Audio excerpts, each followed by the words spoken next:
ये छुट्टियों के दिन भी कितने अजीब होते हैं ना। वैसे तो इन दिनों समय ही समय होता है बच्चों के पास।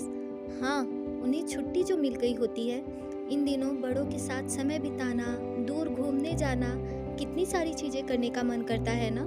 ये छुट्टियों के दिन भी किसी सपने से कम नहीं होते बच्चों के लिए। और ऐसा ही कुछ हुआ था निशा और नील के साथ।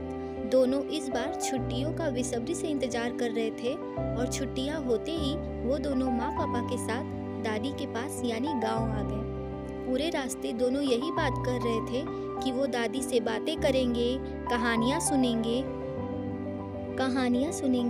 कहानियाँ, हाँ, इसी का तो इंतजार था उन दोनों को कि कब वो गांव पहुँचे और उन्हें दादी से कहानियाँ सुनने को मिले।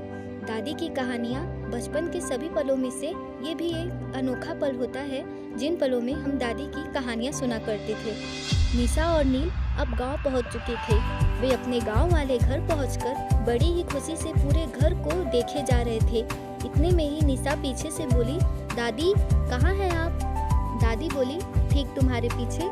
वो दोनों पलट के देखे तो दादी ठीक उनके पीछे ही खड़ी थी। वो दोनों दादी के गले लग जाते हैं और ढेर सारी बातें करने लगते हैं। फिर शाम होते ही वो दादी से कहानियाँ सुनने की जिद करते हैं, पर दादी भी कुछ कम नहीं थी।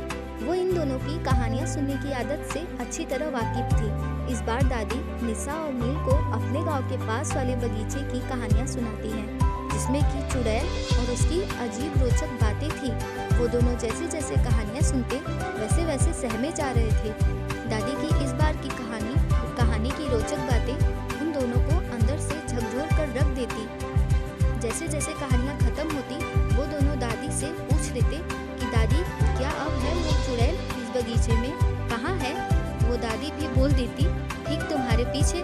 दादी की ये लाइन सुनकर दोनों के चेहरे पर हवाइयाँ उड़ने लगी। सहम कर पीछे देखने पर जब कोई नहीं होता तो वो दोनों खिलखिलाकर हंस पड़ते।